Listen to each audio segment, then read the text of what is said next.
John, Greg and Richard right here on Talking Red.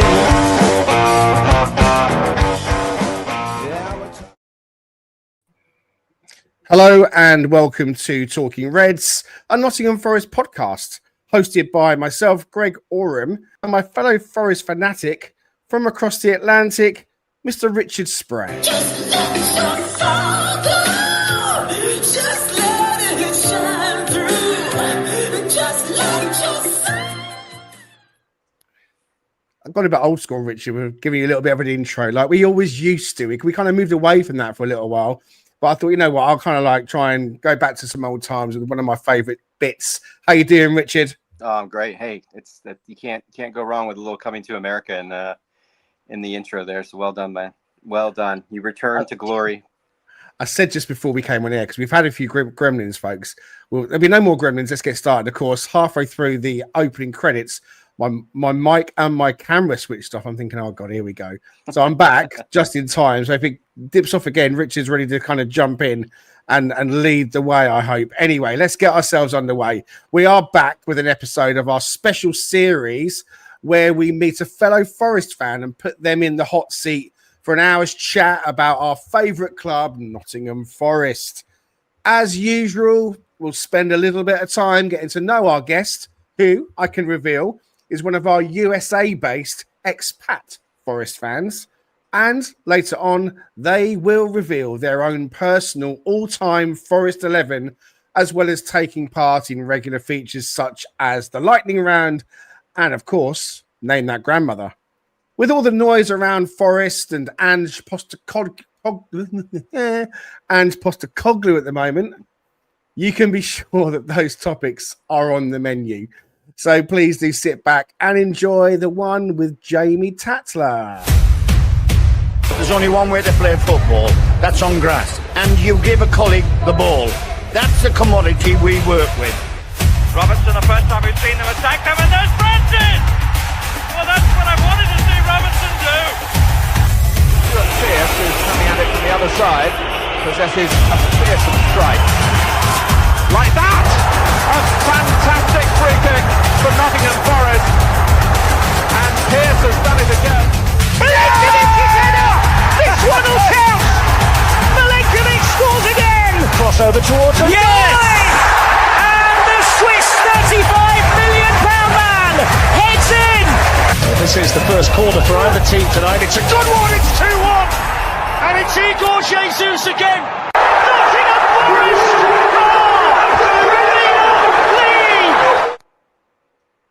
We are Premier League, and I thought I'd just take us back a little bit and give us some of the highlights on our One With intro for this episode. I've got a feeling that, Richard, it might be one of those episodes today. I'm tripping over my words already, and cameras are going, and internets are slowing, and all the rest of it. But we're going to crack on, and we're thrilled to have you with us, Jamie. Good morning to you, because you're in Orlando, Florida. Well, I think it's just gone to 7 a.m. How are you, and welcome to Talking Reds. I'm great, Rich. I'm great, Greg. Thank you very much. 7 a.m.'s pretty usual time for me to be up and about. I've got a 5-year-old, so no lions for me. So 7 a.m. is not a problem. But I'm really well, thank you, and I'm excited for the conversation. Awesome. We are too. It is a little while since we did a One With episode, and we love doing these because it gives us a chance to meet people like you, Jamie, and other Forest fans as well, and just give someone else the chance to come into the hot seat and have a chat about Forest and get a different viewpoint and a different take. And we really enjoy finding out about everybody that comes on. So we're going to start there in just a second. Before we do that, I want to say to everybody watching along, please do join in the comments. Please do let us know that you are here and all the rest of it. Tim Shipman says, morning, Reds. Has he gone yet? Referring to Ange, of course. Don't think so. Brucey from Texas says good morning, and he thinks the intros have been fire. Thanks very much for that, buddy. Ant Gale says, we Americans love the early calls. Makes us hard. Okay, well, you come to the right place. Alrighty. Do go ahead, hit like and subscribe, and let us grab some support from you and get our numbers up. All right, Jamie. Tell us about your own Forest story. How, why, where, when, and all the everything of you becoming a Forest fan. I mean, it's a pretty straightforward one. I'm Nottingham born and raised. I'm from Eastwood, which is a town in Nottinghamshire. It's actually right on the border with Derbyshire, which made my time at school quite interesting because my school life was just over the border. So Derby fans were probably a bit more prevalent than Forest fans, and I think that really kind of sowed this early seeds of my like inherent hatred of Derby County, which is really strong. I always say that if Forest ever ceased to exist, I wouldn't pick another team to support. I'd be an anti-Derby fan, and I'd go and watch whoever they were playing in the away end, and just root against them. But yeah, born and raised, family all Forest fans, so it was never a choice. It was always inevitable, and I'm just a little bit sad in some ways that my moving out of the UK into the US and being further away from the city ground and being able to go and watch matches coincided a little bit with our getting better. When I used to go all the time, we were a pretty terrible team for the most part. So I'm watching from afar, and I do get to go when I go back home. But yeah, it's been a fun few years. Let's put it that way. Yeah, so you kind of talked about you're in Orlando, obviously, or Greg spoke about that. So what was kind of the journey? What led you there? Was this work related? Yeah. What's your background and how did that occur? Yeah, work related. So I work in software. I'm in software sales, and I worked for a Nottingham-based company in the UK, a pretty small business, who sold software to the construction industry. And then we got acquired in 2016. It would have been by an American corporate, and they approached me and asked me if I wanted to move across the pond. And the deal was that I lived in Boston for a time, so I was in Boston for about 9 months. Lived in the city there, and then that was kind of to get acclimated and be in the office and all that stuff. But then I could be remote and live wherever I wanted to live. And when I was a kid, I used to spend a bit of time in Orlando during the summer, and I already knew a few people here, so I had the kind of makings of a support network. So my wife and I decided that we'd relocate down here, get some sunshine, and just see how we got on. And that was in 2017, and we're still here now. So been here ever since, and it's a great place to live. It really is. There's so much to do. It's a great place to raise a family. I mentioned I've got a 5-year-old, and we live like 15 minutes away from Disney World. So if we want to walk one evening, that's what we do. Head over to Epcot, have a wander around, have a beer and a bite to eat, and it's a nice place to be. I was there last year. It was really an amazing trip to go out to the States, and we did a week in Orlando, and before we went, we said, okay, we're going to do a week in Orlando. Then we were going to go on a cruise for the second week. So we'll do all the parks in the week we're there, which of course is bonkers because, you underestimate just how big they are. But we did manage to get through Disney and all the Disney parks, as well as Universal as well in that week. And we were cream crackered by the end of it. So you need a holiday to get over that holiday if you're that intense for a week. Yeah, thankfully we had the cruise for the second week, which really kind of came in handy to help us with that. But having it on your doorstep must be amazing. Is that in summer, Greg? Yeah, we went over in the summer last year, in August last year. So the heat's pretty intense. It was, and we caught a little bit of a storm at the time that did mean that it cooled it down slightly, and thankfully it wasn't too bad. I think we had one really big morning of rain. But other than that, we were quite fortunate. But I mean, obviously, everyone knows about Orlando, Florida, being the home of Disney, and there's so much going on in America. And I wonder really how it is being a Forest fan and a football fan.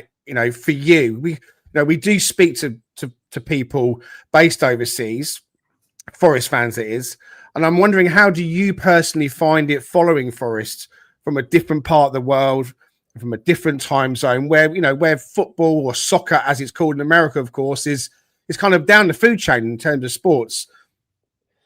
It is, but that gap is closing every single day. Like in the 9 years I've been here, there's a tangible difference in the popularity of football. There's no doubt about that. I mean, to the point where now, if I was to go across to Disney World today and walk around Magic Kingdom or wherever, I would be really confident I'll see more football shirts than I would see any other jerseys. I had my Forest shirt on last year walking through Disney and got about 3 U-Reds because you always find a Forest fan on the way. 100%, 100%. But it's not just the Brits. Like, it used to be that you saw a football shirt and you knew that it was a Brit wandering around. It's not the case anymore. And kids particularly wear football shirts way more than you see them wearing basketball jerseys or NFL jerseys or whatever it is. So that gap is closing all the time.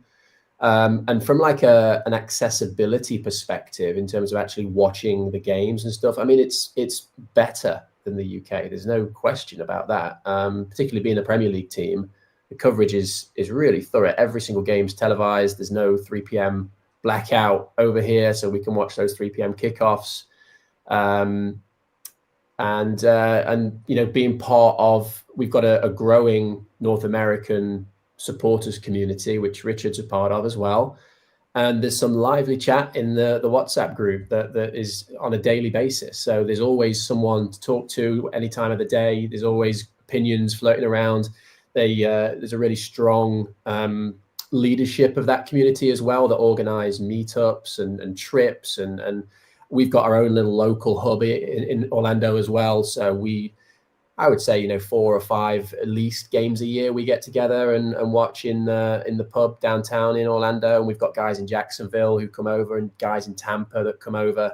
That's a mixture of expats and locals. So it's growing all the time. But I think being Premier League clubs definitely helps, and that's up to the level in terms of community and conversation. But actually watching the games is easier than it's ever been. I mean, back when we were a championship team, it wasn't quite as easy. You could find a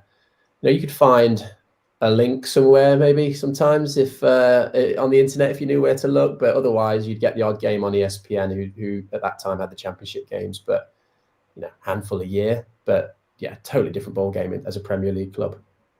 Yeah, it's interesting when you said that, because I'm like, I guess it isn't, for whatever reason, didn't register NBC Sports, right? One of the biggest, I guess, sports channels in the country, right? And you're not wrong about this, the shirts. I mean, granted, my son wears the Forest shirts, right? He's got 3 of them. And then he's got a couple of friends wearing Liverpool shirts, right? So, of course, you know how this works. Unless you've been over there, have family from the UK, you tend to gravitate towards one of the big 6, right? Like it seems to be the kind of prevailing thing. And you're right. I mean, with NBC picking it up, I mean, it just shows, how big it's gotten. Yeah, I love that you kind of went through all that, because it's just a constant, like my phone's constantly buzzing throughout the day, whether that be from the guys in the UK, because they're obviously ahead of us, or certainly a ton of guys that are expats, and any like Bruce, who's in the chat, Bruce from Texas. I mean, he's not grown up. I don't know of any connections that he shared with us in terms of the UK, but he's another one of those American fans that's kind of come into knowing about Forest and adopting them, which is fantastic to see how that's growing in a different way, right? It's not just family connections or like yourself, living or being born there. Just kind of like transitioning, because you kind of answered a lot of great questions that we had, and really gave us a good picture of what, kind of your background is and how you connect with Forest in the States. But so what about, here we are, take our minds back a few weeks ago when Brentford occurred and we're all like so elated. We're like, this is going to work. The possession-based change is going to work, right? So what's your view on the departure of Nuno and just how that all unfolded? And did you really ever want Ange Postecoglou? Because I know Greg and I were not really that enthused about it, his appointment, and when it was being rumored that he might be a guy that we would consider if Nuno was to go, and when all this stuff was going down with Nuno. So I'm just curious what your thoughts, and if you didn't want Ange, who would you have wanted instead of Ange? Yeah, I mean, that Brentford game feels so long ago now, doesn't it? It feels almost like it was last season, because so much has happened since. But I don't remember being as impressed with a performance for a long time. I thought we were excellent. I think I even jokingly might have gone on the WhatsApp group, the North American one, after that game and put, we're going to win the league, guys. We looked genuinely impressive. It could have been 5 or 6 on the day. And to think, like, if you just said to us at the close of that game that Nuno's got, 2 or 3 left, you'll be a point at whatever it is outside the relegation places in a few games' time. Like, I don't think anyone would have taken that seriously. So the contrast from the start of the season to where we are now is unbelievable, really. So, I mean, there's a lot to unpack. I think the club have got to kind of look at themselves a lot for where we are now. There's a lot of decisions that have been made, which, you know, you just in hindsight, I say in hindsight were mistakes, but I think at the time everyone was like, why are we doing these things? So, you know, the summer was kind of turbulent. I think when you think back at the recruitment, which on the face of it, I think has been good, but when you think of the profile of player we signed in the summer, very few of them were Nuno players. You know, I think of like Zinchenko particularly, who I think's a great player, like a technician, and has got a different way of allowing us to play. But I just can't imagine Nuno having, or Zinchenko having playing in a Nuno team. So like, who were we recruiting for all the way back in the summer is the question. And you know, was the decision to move on from Nuno taken quite a while ago? I think maybe before all the outbursts, before all the kind of negativity took hold. They offered him a new contract, though, didn't they? Why would they have done that? Well, I don't know. You're right. Yeah, in June he signed a new deal, didn't he? But then why do that and then recruit a profile of player that just doesn't suit the football that he produces? So I don't know. It's a real strange one. I'd love to know what really has happened behind the scenes. In terms of Ange, I don't think I've met or spoke to anyone who was happy or optimistic about him. I just think he's I think there's several problems, but like fundamentally, I think he's underqualified for the job. I sincerely do. Like how we got the Tottenham job, I've no idea. Really, I've never heard anyone say that before. What do you mean by that? Interesting. Yeah. So what I mean by that is, if you look at his managerial career, like anything that happened outside of Europe, like in Australia and stuff, I don't think that can really be given too much weight. Like you wouldn't, I don't know who the winning manager of the Australian league was last season, or the Japanese league, or wherever, but I don't think that qualifies you for a Premier League job. And I don't think that's controversial to say. Like, you know, you've got to have done something in Europe to be on the radar of top European clubs. So that side of his managerial career, I don't think carries that much weight. So then you kind of start the clock at Celtic. But when you're a club like Celtic, you can't really ever win the league. All you can do is retain the league. Same with Bayern Munich. You know, they don't win the Bundesliga, they retain it. They retain it or they lose it. Winning it is the standard to be expected. The budget's so much higher than the rest of the clubs, and it takes a real effort to be below par to not win that league. So you can give him a little bit of credit. He did what was expected at Celtic, but again, I don't think that on its own justified the Tottenham job for him. I'm amazed they gave him the Tottenham job on the basis of one European job at a club that were fully expected to produce the results that he produced. And then, go ahead. No, sorry, no, I don't want to interrupt you, but this is a really fascinating conversation, and actually one that I want to kind of chip in on. I actually agree with pretty much everything you said. I really, really do. At the same time, though, part of me doesn't, in the sense that I'm trying to look at, for example, Brentford. They've just appointed Keith Andrews as their manager, which I found crazy. He's never had a job in management anywhere.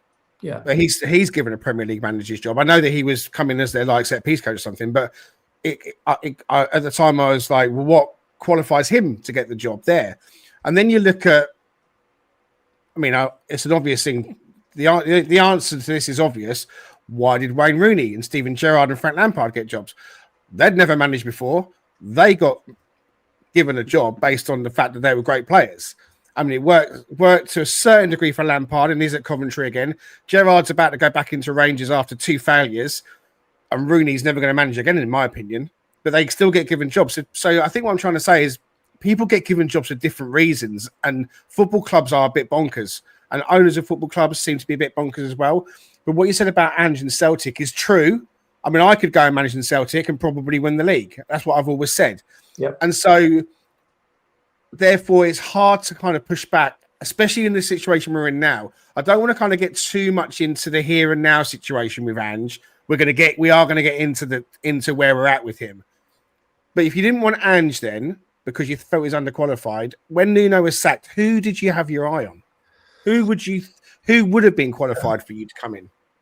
Yeah, I mean, it was always going to be a massive appointment for us because it was I think it was a fork in the road moment, wasn't it? You know, the direction we took after Nuno was really key, and I mean, it's a boring choice because I think everybody would agree, but I think Marco Silva would have been ideal. I mean, in a optimistic world, we could have gone all out for Glasner. I think his stock's probably too high. You know, we are a step up from Crystal Palace, but he knows that he can probably walk into a real top job after Palace. Could we not have exploited the Glasner, Gurhey, Steve Parish triangle situation in the summer, maybe, and tried to use that to our advantage? Well, I've read that we tried. I've read we tried twice. Yeah, to get him, but I think his stock's just a little bit high for us because I think he's going to go right to the top. You know, I think we wanted him before Palace as well. I read even before he went there. He was in the frame Frankfurt to come in after Cooper. Yeah. Go on, Rich. Well, I was just going to say, I think if Gahey had left, I think if he had left, I think that seemed to be a tipping point, right, for him, that he was potentially getting sold to Liverpool, if I remember correctly. Yeah, that's right. So I think if that had occurred, right, then you've lost your captain, you've lost your most dynamic player in Eze. So it's I could see why then maybe there's some opportunity there, but I think they appeased him, right? Because I think it even came out, whether it was rumor, whether it was fact, I mean, who knows? But I don't recall. But I think that's accurate. I think he kind of gave the board an ultimatum. Yeah, exactly. He's come out since and denied that. He has categorically said that did not happen. Of course, but listen, that's by the by. But look, you focused on Marco Silva at the time Nuno was sacked. I mean, Dirty Sanchez is with us and has been watching recently quite a bit. And I thank you for watching Dirty Sanchez. But you're saying, please talk about the team, not various potential managers. Very difficult to not talk about that kind of thing at the moment because it is really what's happening at Forest. We are going to be talking about the team, I promise you as well. And that's on the menu. But we're trying to get Jamie's, thoughts on the last 2 months, really, because it's been quite wild. So at the time Nuno was sacked, Jamie, you're talking about, well, look, Marco Silva might have been your choice. Yeah, I liked Iraola, and I still like Iraola, and that is just purely based on the Bournemouth job. But before he went to Bournemouth, his record was quite pleasing on the eye as well. Yeah, bring it up to date. What is your assessment then of his first 7 games, and which side of the fence are you on at the moment when it comes to giving Ange time or giving him the sack? Yeah. So, I mean, I like to think I'm a pretty level-headed guy when it comes to football. I'm not a kind of reactionary person. I like to take a moment to kind of consider everything. And, these decisions need to be taken with all things being considered. And I never thought I'd be calling for a manager to be sacked after 7 games. I really didn't think that would be me. But I don't see a way that this works. I just don't see it happening. I think the sentiment at this point is so poor that even if we beat Chelsea, which I think all of us can't imagine we're going to do, even if we beat Chelsea, it wouldn't be enough. We'd have to go on we'd have to win 5 in a row, I think, for people to turn over. Sentiment's a powerful thing and perception. And it's at the point now where it's so bad that to turn it round would take a monumental run of results. So if that's the case, and he's just treading water till inevitably he gets another bad result, then why are we waiting? What's the point? If you get to the point where the next loss is going to lose the guy's job, then just pull the trigger and use that time to recruit and to get things back on a solid ground. I mean, I don't think Ange is entirely blameless in the situation. I think a lot of it is at his door, the way he's come into the club and the things he said, his whole demeanour. But I don't know if he was maybe doomed to fail from the start. Such a monumental style change and squad overhaul, you just can't do it overnight. And we tried to do it overnight. It was just too much too soon. He needed a pre-season. You know, he needed the summer. He needed his sort of player profile, which I'd argue we did sign his player profile, like I said at the start. But it was just so much to ask that this work out with so much change in such a short span of time, and it couldn't be. It's like an experiment. I can't remember another club trying to do what we've done in this amount of time we've tried to do it, in terms of completely like ripping up the playbook and starting from scratch. It was like an experiment to watch, and it's categorically failed so far. There's no doubt about that. But he doesn't help himself, does he? Like he's pretty fundamentally difficult to like on a personal level, and we've had some really likable managers lately, and that I think that helps. You know, you can look past that if results are good, but clearly they haven't been. And I hate to compare him, because I am not comparing him to Brian Clough in any way. But, you know, when Clough went into Leeds and he was like, right, all those medals you've won, throw them in the bin because you got them by cheating, and that he lost the squad on day one. Like, I think that press conference that Ange did post Arsenal, where they were like, when are we going to see your style then, Ange? He was like, Wednesday. Yeah. And it's like, so everything, all that success that the squad had last season, that way of playing that they became so good at, and that got us into Europe and had this wonderful season. Forget all that, lads. That's gone now. Just clean slate. We're going to be doing something completely different. And it's like, well, you know, that's not the way to approach it. And again, his post-match stuff has been pretty bizarre throughout, honestly. I think, was it the Michelin game or the Sunderland game? I think it was actually, where he basically said that, you know, it was a lack of desire and effort that, and it's. I don't think it is. Like, I don't look at this team and think they're not trying. Like, you know, I've been around for long enough to have seen plenty of Forest teams where you would watch them and you think, these guys don't care. Like, these players, their heart's not in it. They're not really trying. I don't see that with this team. Like, the effort was there in these defeats. It was just a lack of plan, like a lack of having any sort of blueprint for how to break teams down, any kind of solid base to prevent a counter attack, just like basic stuff that we watched Ange produce all last season with Tottenham. And I think that's the key thing. Like, we're not just judging him on the last 7 games. We all have eyes. We all watched his Tottenham team last year stink the league out. 38 points across a 38-game season. That used to relegate you. You know, 40 points used to be the magic mark. Stay up. It was only because the 3 teams went down were so bad that Tottenham stayed up last season. So when you that's important context to judge what you're seeing now on the field with Forest. So when we say like it's 7 games, it's not really, because this is a pattern that is repeating itself. There's some people in the comments. Dr. Johnny D7, it's an interesting name, says Wenger and Fergie were in Japan and Scotland. They did okay. Okay. You mentioned, Jamie, about going 5 unbeaten, and we've all seen the Man United fan on social media who has refused to cut his hair rather until Man United do go 5 unbeaten. Brucey in the comments is suggesting that I should not trim my beard until Forest go 5 unbeaten. I'm not quite sure I'm ready to look like Rumpelstiltskin just yet, but I'll bear that in mind.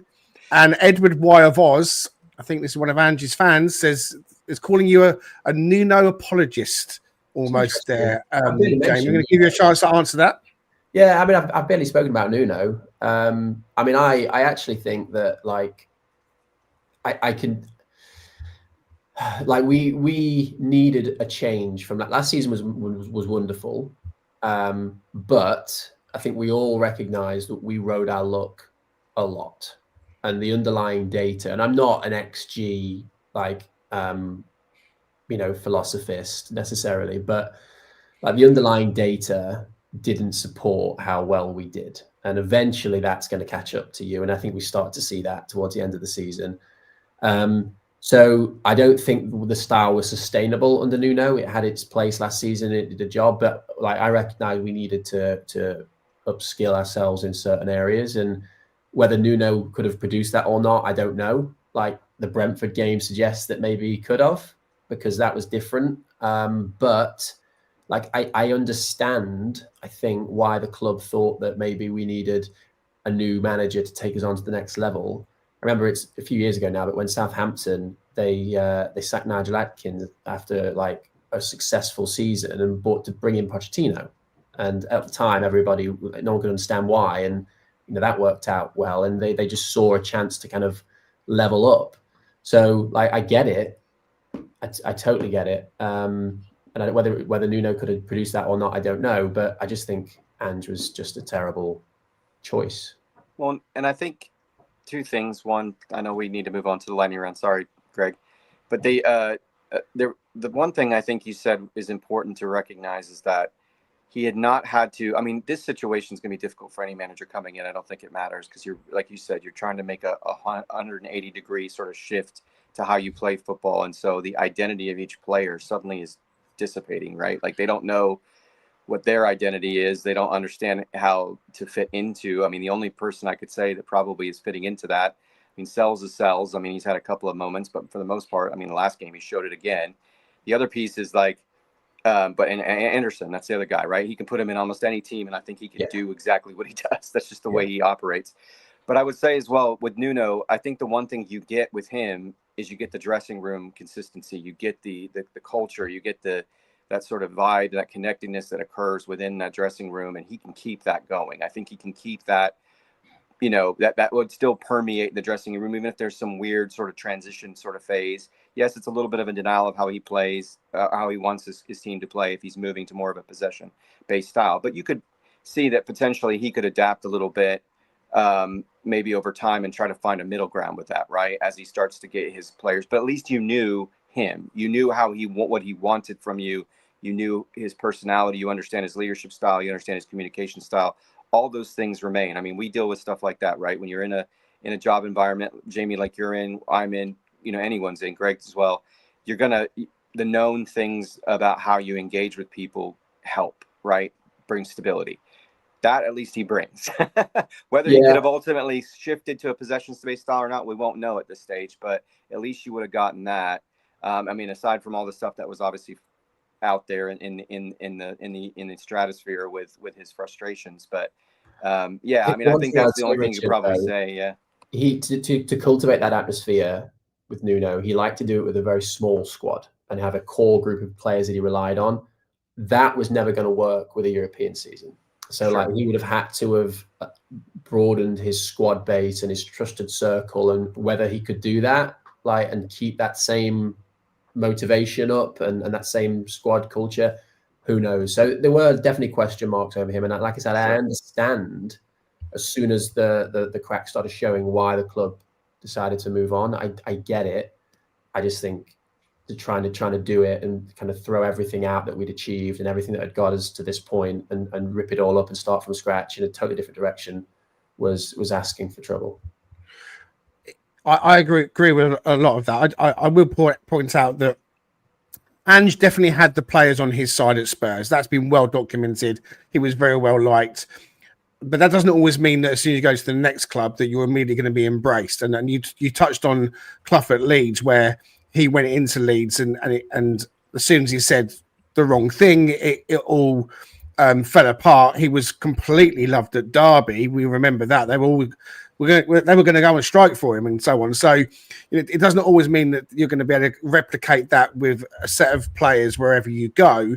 I know that fans in their droves are completely turned off Ange Postecoglou. They didn't want him in the first place. People in the comments saying, why is he still here? Others saying there's 12 injuries in a season. Let's see anyone compete on all fronts. They did beat City 4-0 in Manchester. Talking about Spurs now, which they haven't recovered from. Beat United 4 times. No one has ever done that with Spurs in the Europa. So people kind of, again, maybe making I don't know, excuses for Ange. I talked about this on the pod the other night. You know, we're 7 games in, 4 weeks in just about to his tenure. I mean, it's bonkers to say, really, if you look at it on one side, no thanks, mate, you're out the door. But at the same time, fans know in their gut that it's just not working and they just don't see it working. And as you touched on, Jamie, he's going to have to beat Chelsea. He's going to probably have to beat Porto, get something at Bournemouth. If he can do that, then maybe there's something to salvage from. But as soon as you lose another couple of games, the heat is back on again. You know, what really needs to happen, potentially needs to happen today before we even get to the Chelsea game. The club decided to sack Nuno a week into the last international break, and the timing just felt a little bit weird. So, you know, I don't know personally where this is going. I've said on here that I was wobbling and I was on the fence. And then after Sunday's episode, I was in the WhatsApp group and I was saying, that's it, get him out. And then I was delighted to be invited on to TalkSport 2 to have a chat with Ollie Klink a couple of days ago. And by that point, I'd kind of settled back down again, thinking, this is crazy. We've got to give this guy a bit of time. Come on. You know, I was kind of well and truly back on the fence again, just trying to kind of really gather my thoughts. And you know, I still just see both sides of it. I see both sides of it so strongly. But it's an interesting thing you said where you just felt that he was underqualified in the first instance. And maybe if you pick that aspect of it apart a little bit more and winning stuff in Australia, in Japan and Scotland, and then doing such a bad job at Spurs, some might say, well, caveated with the trophy. I mean, did Mr. Marinakis just see the glistening trophy and think, I could get that? That's what we. Do you think he gets our job if he didn't win the Europa League last year? Oh no, that's what I'm saying. I think that's what Mr. Marinakis looked at. And I said on Sunday night as well, and I say here again, I think he got the job because he's Greek. I absolutely believe that that's part of it. When he gave him that trophy for being the first Greek manager to win a European trophy, and we know how much Mr. Marinakis covets a trophy for Forest and winning the conference with Olympiacos, you know, it's what he covets. And I can't knock that. But listen, I think he was blinded by that patriotism that he's got. And maybe you are onto something, Jamie, to say that Ange Postecoglou was underqualified and it's all unraveling very, very quickly now because actually, you know, in the end, you get found out. And when you get found out, that's it. You're found out. Even in the European run, Greg, when you look at the results of that Spurs run, they failed to beat anyone that was half decent. They lost to Galatasaray in the league phase. They drew with Rangers. They drew with Roma. They only beat like nobody teams that had terrible, you know, really small budgets in really poor leagues. In the knockouts, I guess they beat Frankfurt, which is a decent team. They kind of scraped past Frankfurt. I think it was in the semis. No, the quarters. Before that, they beat AZ Alkmaar in the round of 16. The semi-final, they played that Norwegian team, it's Bodo Glimt. Like they had a really, really favourable run. Anyone that was half decent in the groups, they failed to beat. And that final against United, dire. They play that 10 times, they lose it 9 times. Right. They got battered, and they scraped a 1-0 win. So, like, if we all agree that is what got him our job, then that's it taken in context with the 38 point 17th place finish that they limped through a European campaign with an extremely favourable run and a massive budget. Like, I think he's underqualified. Okay, all right. Let's just change tack slightly. Lots of people coming in the comments. Some are vehement. You know, I don't know who you're calling beyond deluded. I'm not sure that we're deluded. I'm going to push back on that. We're trying to weigh up, or I'm trying to weigh up both sides as your host. Jamie is quite clearly on one side. I know Richard is stood right next to him. They're on. You know, you guys are in the Ange out campaign, and I think Jamie, you're quite clearly. It should never have been Ange in the first place, and you know, I hear you with that. And I don't know where I am, guys. Like I said, I'm kind of I've caught my nuts on the fence a little bit, kind of like trying to swing between the two. Rich, we're going to have to quickly get going because time is running short. So we're going to have to quickly jump into Jamie's Forest 11. We ask everybody who comes on to the Talking Reds One Withs to come up with their own personal all-time Forest 11. And this is what Jamie has come up with. I'll read it out, and then we'll have a chat about one or two. So in goal, you've gone with Mark Crossley.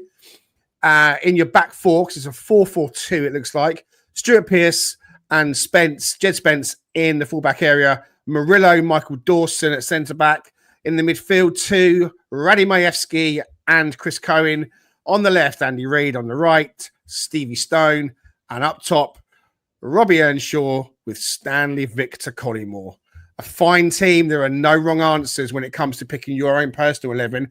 It doesn't have to be the best players, but ones that have meant something to you.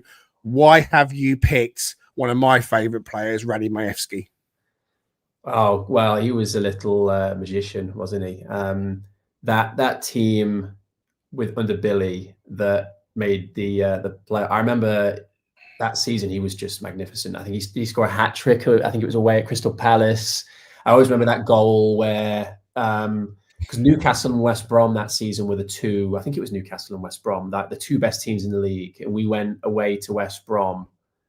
I think it was in like over Christmas period or January, and I think we beat them 2-0. And I just remember Radi's goal where Chris Gunter, who I almost picked at right back, by the way, Chris Gunter, down the right, clipped a little ball over like he used to do, and Radi just volleyed it from like the edge of the 6-yard box into the roof of the net. Great goal. And he was just a wonderful little player, and he's like maintained an allegiance with the club. Like you see him at games sometimes, and I just like to see that he was a bit of a cult hero and just a wonderful little technician. Yeah, I completely agree. I loved him, and that was before I even met my Polish wife as well. So even more after I met my Polish wife, and he was at our club. I said, "We've got a Polish player. His name's Radi Majewski," and it's like, that was it. It was done and dusted. We've had some great strikers over the years, and you've plumped for alongside. I think Colin Myers our greatest, but I'm going to ask you about Robbie Earnshaw. Well, I mean, SVC should have scored 50 goals for England. Like, he was a fantastic centre forward who had problems off the field and personality flaws that prevented him from reaching the heights that he should have hit. But I forget his exact goal contributions for Forest, but I think it was something like 2 and 3. Like, he scored like 50 goals in 75 games approximately, which is just an insane strike rate. Like, just a wonderful player. And Robbie Earnshaw, again, like for I think it was three or 4 seasons we had him, just consistently good poacher striker, always double figures for the league. He was one of those players that he might not touch the ball for 80 minutes and then send him through one-on-one and he'll take the chance. You got proper number 9. And again, it's a shame that those teams under Billy Davis didn't quite make it through the playoffs. But yeah, he was a shining beacon of like a centre forward, and we've had some kind of we've had a lot of centre forwards over the years, but Earnshaw's definitely one that consistently delivered for us and scored a lot of goals. Yeah, definitely. I'm a big fan of Robbie Earnshaw as well. Okay, there we go. That's Tatler's Reds once again. Crossley, Pearce, Murillo, Dawson, Spence, Reid, Majewski, Cohen, Stone, Earnshaw, Collymore. No wrong answers, as I always say. The centre backs there, Murillo and Dawson, they're both pinging 70-yard balls left and right. That'd be magnificent, wouldn't it? It would be a dream. I mean, I actually think that you got pretty decent balance in there as well, to be honest with you. So you've picked some great names and picked quite a balanced team. Thank you very much for doing that, Jamie. Much appreciated. Okay, time is moving against us, so I think we probably better do this. The lightning round! Okay. Yes, the lightning round. And Greg, for whatever reason, I can't see the questions. I haven't done it yet, because here we go. That would be why then. Yeah, so thank you. Unashamed Friends fans here, right? Children of the 80s and the 90s. So I apologize if that's not your thing, Jamie, but favorite Forest player of all time? No question, Stuart Pearce. Yeah. On the back of this shirt. Yeah. There you go. Wow. Hero when I was growing up. Yeah. That psycho chant, my first experience as a match when I was a kid, was something I'd never experienced. I mean, in the United States, we're really bad about our chants and making it sometimes a good atmosphere with things like that. So I love that. Yeah. What was your favorite Forest match live? Or first Forest match live, excuse me. First. My first was home against Aston Villa. It was either 94 or 95. I forget which I tried to find the result, the match historically, and there's two games it could have been. It was either 94 or 95 season. Frank Clark, Stuart Pearce, that Brian Roy, all of those, Stevie Stone.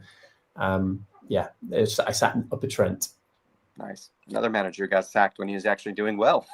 It was, I think, weren't we 8th at the time? I think when he got let go. So, what player in Forest history would you like to see on the current squad? Oh, that's a good question. Probably Stuart Pearce, but then again, we've got a great left back in Nico. Someone like Roy Keane in central midfield would do well. I think he'd improve any midfield. So yeah, someone like that. One of the greats, Stuart Pearce, the leaders, Roy Keane, someone like that. Brilliant. Okay, we may already have this answer with what you're wearing right now, but your favorite away or third kit? Yeah, this the worst, best football kit of all time. Yeah, this is the re-release that I bought a few years ago, and I sent it off to get like the official Premier League badges and the official print on it. Brilliant. But it's a classic, isn't it? Yeah. It is a classic. Yeah, Greg gave me one of those, which was an incredibly gracious thing to do. I think early on, right? I think you gave it to me when I came over, right? When you came over, it was the real thing as well. Oh, it's fantastic. Yeah, Greg's an aficionado, like Reese from Red Side of the Trent as well. They're kind of aficionados with kits, and he's got me into it as well. I've got one I'm wearing right now, so it's become sort of a passion project. Look at that one, yeah. That's the one you bought me. We see where. There you go. Swapping shirts now. There you go. There we go. I could do a whole podcast on shirts. So, oh man, yeah. Didn't you do an article on that, Greg? Not yet. Thanks for that. Sorry about that. I apologize. It's coming. What is your favorite Forest moment or memory? Oh man, I don't know. In recent times, it's. I really enjoyed a couple of years ago when I was back for Christmas. We went to watch one of Nuno's first games where we beat United at home, and just because again, like growing up in the 90s at school, like the majority of kids supported United, and I hated it because like we were like Nottinghamshire, Derbyshire. Like I had more respect for the Derby fans because at least they picked the local team. So like and we were bad at that time, so getting stick from United fans was something that I just grew up with, and I've loved seeing their demise. I really have, and beating them at home was like a really cathartic moment for like 10-year-old Jamie. That's fantastic. Yeah, my brother Greg knows. He's coming with us to the match when we go on. Okay. You can't say stuff like that. He'll be sat with us. We'll get lynched. Okay. I'll refrain. I'm joking.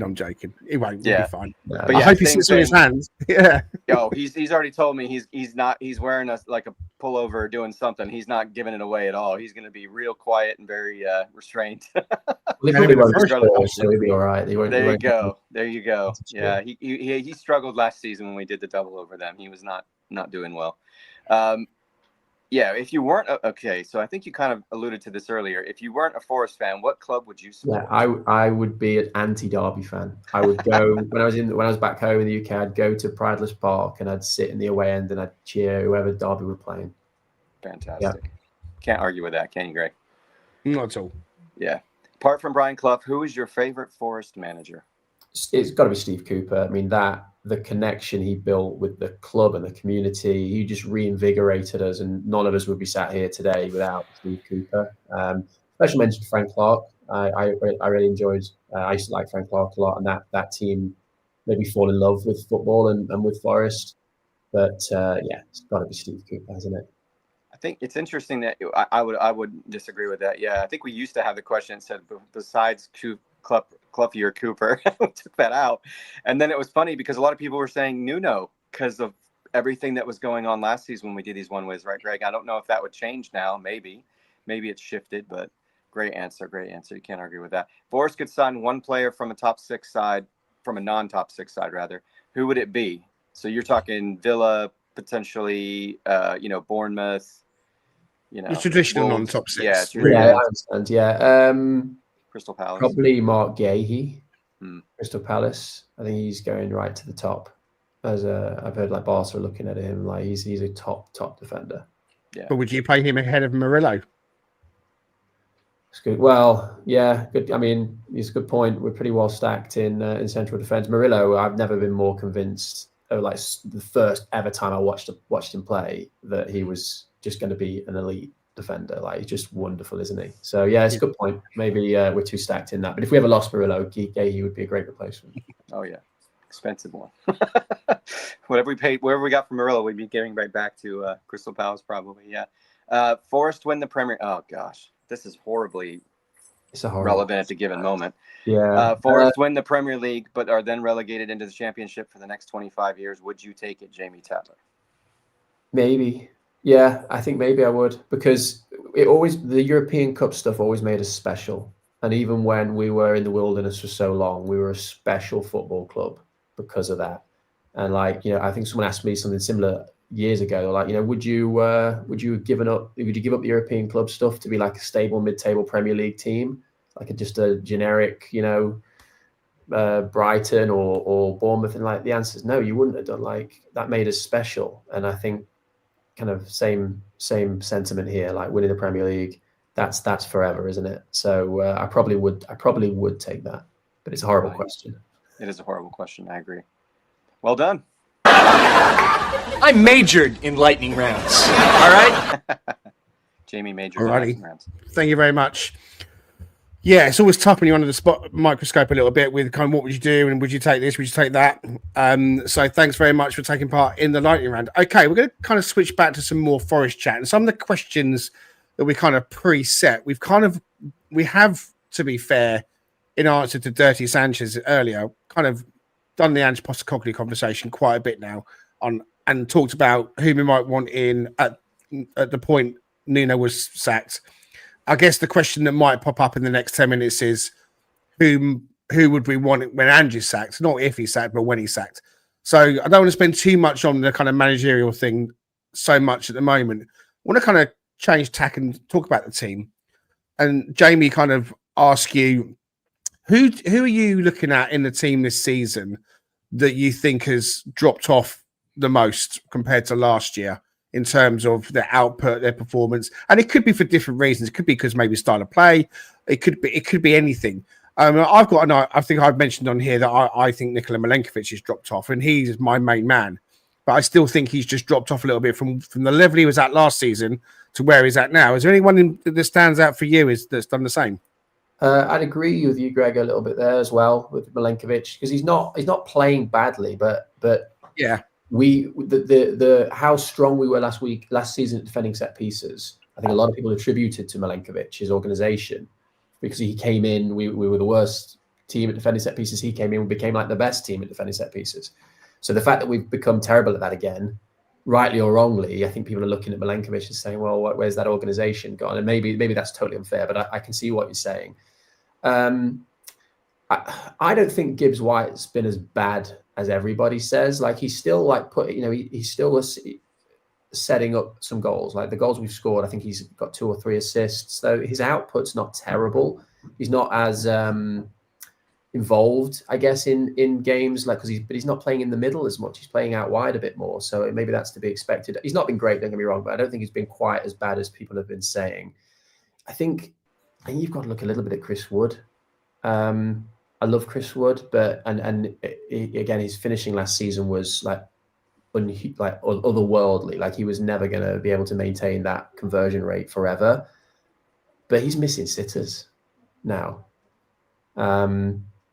Even I think it was offside in the one of the games where he wouldn't have counted in the last game. But Michelin. Was it Michelin? Michelin, yeah. He was 2 yards offside. It's concerning to see him miss it, whether it counted or not. Like, I don't know if it's just confidence he's on the floor. I know he scored at Brentford in the first day, but yeah, those headers 6 yards out, he was burying them last season, and he's missing them, which is concerning. So yeah, I think you've got to look at Wood as underperforming. I think all of our wingers, none of them have hit the heights that we would like. Hudson-Odoi, for what he did last season, and the newer guys as well. But I think that's partly because last season our wingers were so good because they were running onto the ball in space. So we were playing the ball, into the channels, and they were Alanga and Hudson-Odoi were on the sprint, getting those balls in behind. All we do now is play to the feet. That's all we do. And we're asking them to like do a trick and like beat the fullback. And that's really difficult. So that's a stylistic thing, but it's not helping their level of performance. Bakwa, Endoy, Hutchinson, McAtee, Savona, Zinchenko, Luis. I'm naming players that have had good amount of game time for whatever reason, some more than others. They've all come into the club as new signings. A handful of them, or the majority of them, without counting, have come from outside of the Premier League as well. Yeah. So there's a level of adjustment that's required for these players coming in to a brand new league from outside. Obviously, Hutchinson, McAtee, and Zinchenko obviously all came from within the Premier League. It's still a new club. So I guess this is linked to the question of time. We give these players time and we accept that they need to adjust and they're finding their feet in a brand new team. So do we allow players more time than we allow? I'm not talking about Ange. I'm talking about managers in general, because I'm interested to get your view in general football terms about what you consider to be an acceptable amount of time that is or isn't given for managers to implement their own principles. I mean, there's the Ten Hag situation at Leverkusen. He's sacked after 2 weeks, which I really kind of like did wince at when that happened, because I thought, wow, that's just 2 weeks. But they'd made their minds up. They got it wrong. Buyer's regret kicked in. Amorim has had over a year at Man United. The fans are still singing his name, which, you know, and Jim Ratcliffe has come out. I don't know, you perhaps haven't heard it, but he was on a podcast and he's come out and said that Amorim should be given 3 years at Man United to implement his ideas. And so that's the big news here in the UK at the moment, is they're talking about this question of time, and Jim Ratcliffe, who's coming into football and is now a minority shareholder at Man United, who's basically running the club though, is effectively saying, look, I see the value of Amorim and I see that he needs the time to implement his ideas. So he's had over a year. So the question I think I'm kind of getting to is, where are you at on the whole thing in general terms? Ange obviously is going to come into this conversation. I realise that. And also the players. You know, surely a lot of where Forest are sitting 17th in the Premier League table and they haven't performed in the last game against Midtjylland. And as much as we can point a finger at Ange Postecoglou for that, how much do we need to point the finger at the players? But like I said at the start, I've not looked at any of the performances this season and thought it was lack of effort. I really haven't, which is a good thing. Like, because like I said, we've seen teams like that at Forest over the years, many of them. But I don't think they're down tools. I don't think they're not trying. I don't think, you know, some of them are angling for moves and trying not to get injured. Like, you see all of those signs in poor teams usually. I'm not seeing that. Maybe other people are, but I'm not seeing that. It just seems a lack of. The problems seem to be, some of it's teething problems with the new players, particularly those from other leagues. I get that. You know, you come in from the French league, particularly, or a league where you're playing against weaker opposition than an average Premier League team. It will take time to adjust, and it does, and that's fine. But it goes again to trying to change too much too soon. Like, you know, how many players did we sign? To bringing in those new players, at least if they came into a system that was well known, well established, and the players that had been there for a while knew their jobs, then maybe that makes it easier for new players coming in to adjust and adapt to a well-oiled machine. But when you're new league, new culture, new language, everything, and you're coming into a team that's new, with a manager that's new, with a style that's new, that's again a recipe for disaster. So 7 weeks is surely not enough then, is it? But, well, you sure in that case, then, with all that in the pot, it was absolutely nuts and crazy to say to someone, see you later. When you've put into the mix all those new players, all that new culture, all that new everything you talked about, a new manager coming in that's been asked to, and let's face it, the top of the club have brought Ange Postecoglou in to the club for a reason. That's to instill change. That's to instill a change in direction. We talked about the style change that maybe we were getting found out last season. We definitely got found out at the end. We couldn't win a football game. That's why we didn't qualify for the Champions League. So the hierarchy have clearly seen a problem. You mentioned earlier about Pochettino taking over at Southampton. That was back in 2013 that happened. And I remember at the time, wow, that's a big call to sack. Can't remember his name now, it's gone out of my head, but bring Poch in. happened to Gary O'Neill, done a great job at Bournemouth, and they brought Iriola in, and everyone was like, Gary O'Neill's done a great job. What's going on? So when you get a chance to up a level with a manager and be proactive rather than waiting for the shit to happen, I'm all for that. I'm all for that when a club takes a proactive decision to say, you know what, we need to change this, and this is how we do it. So Ange has been brought in to do just that. We were always going to go through the ringer.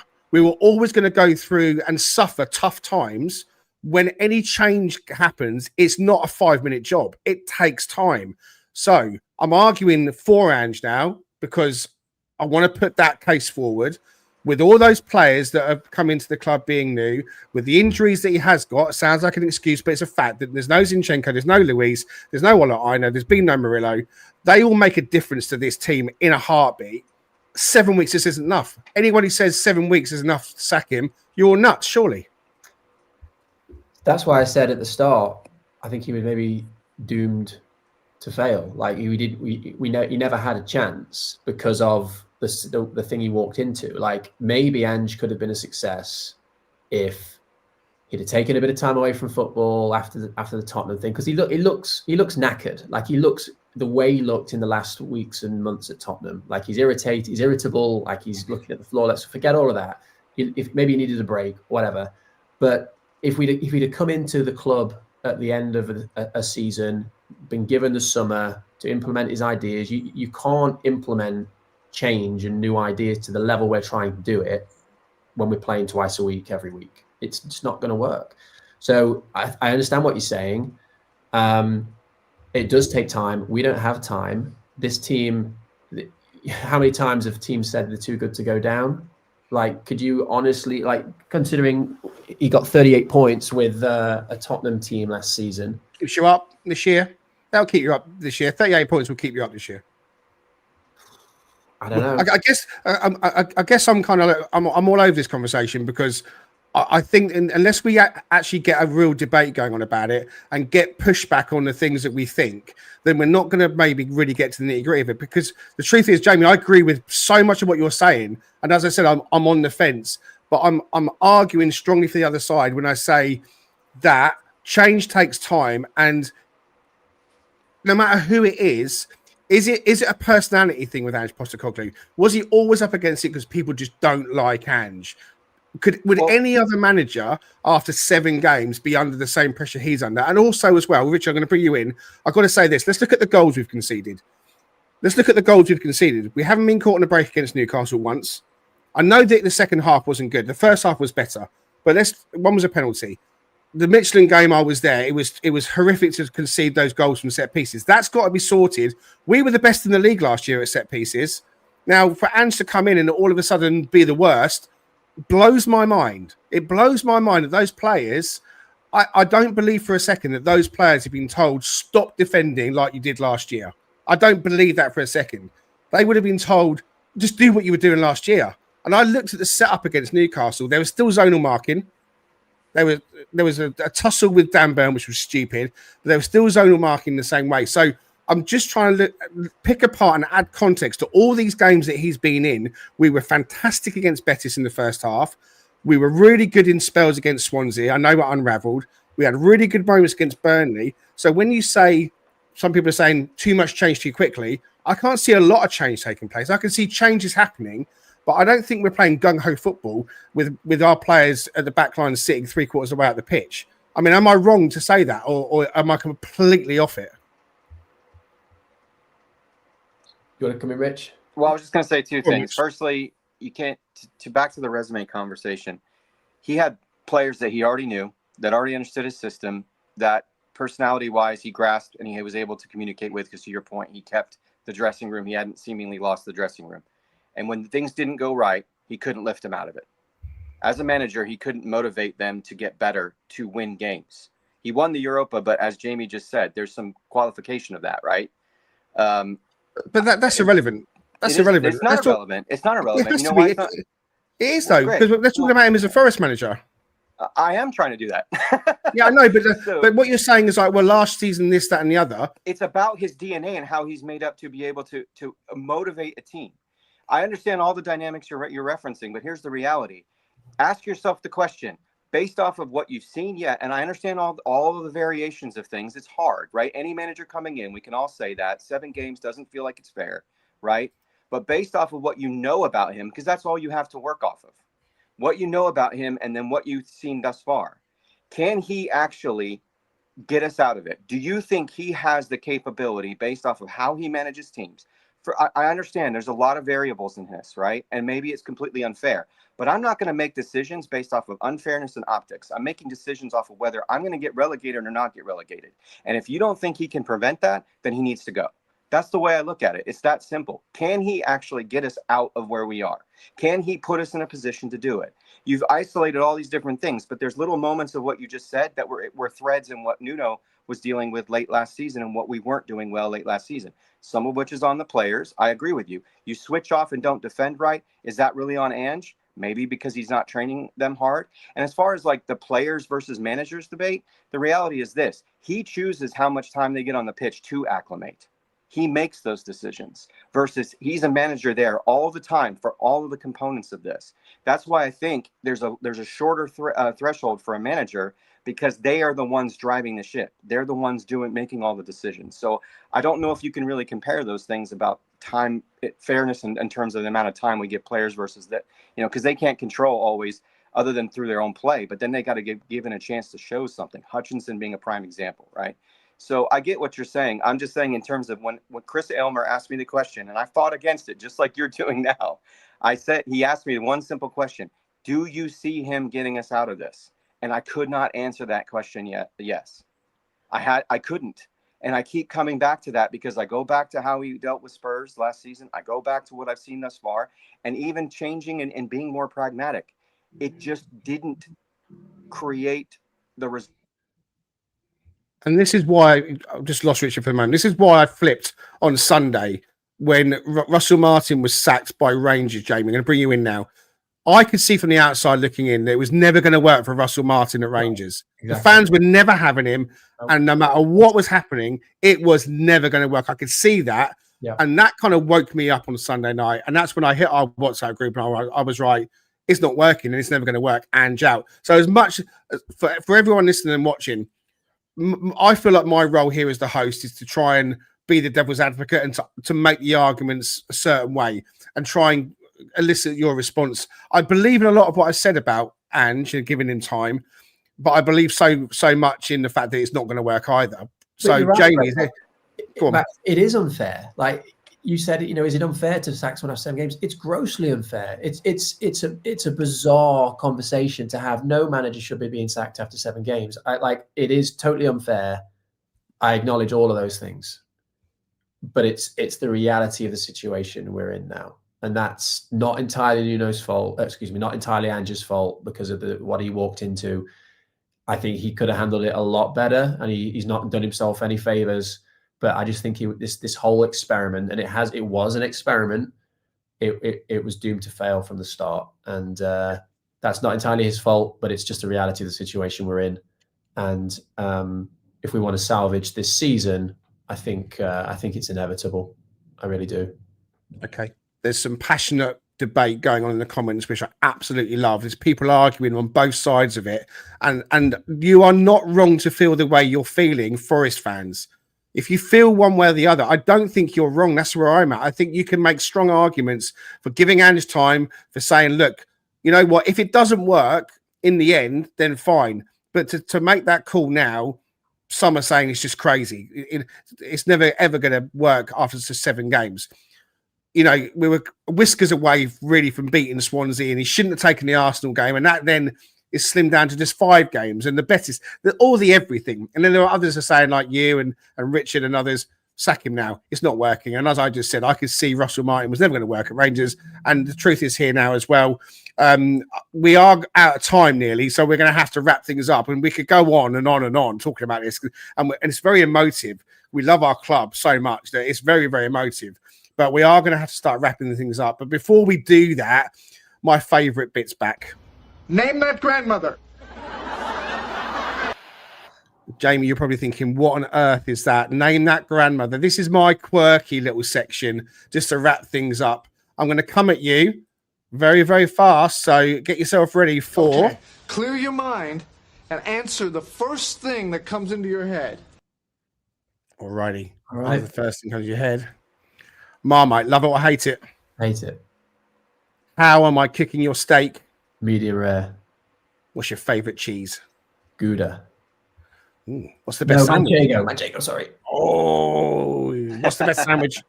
Best sandwich. BLT. Favourite film? Psycho. Oh, I can see that in your eyes, you know. What are your grandmother's names? Joan and Joy. Two amazingly wonderful, brilliant grandmother names, Joan and Joy. We salute you and grandmothers and grandparents all around the world. And grandfathers and grandmothers pass down things to their children. Richard inherited the love of Forest from his grandfather. And you know, the baton gets passed down through generations. And really that means that this club will be supported forevermore with as much passion as us three and the people in the comments as well. So yeah, long may that continue.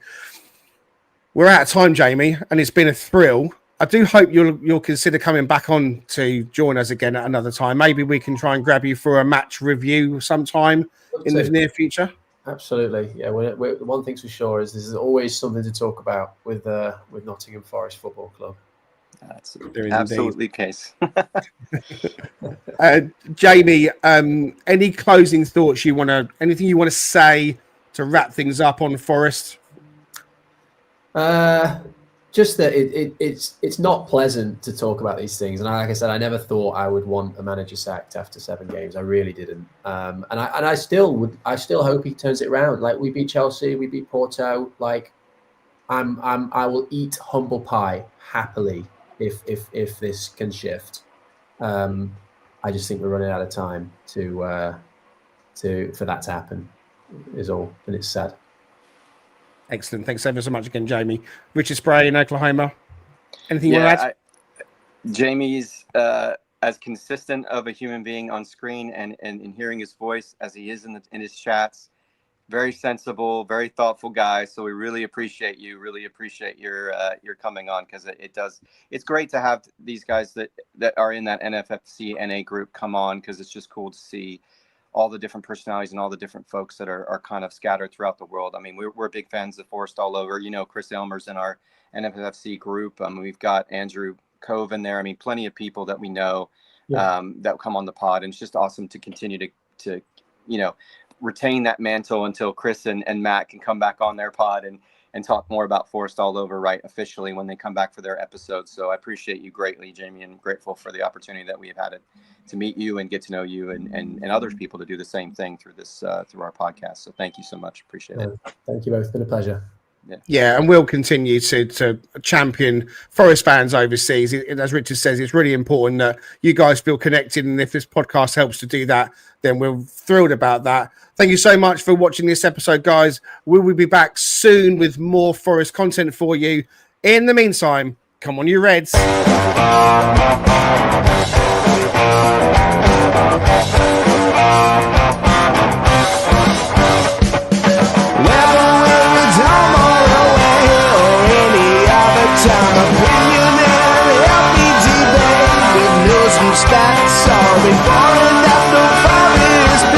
Come join Greg and Richard right here on Talking Red.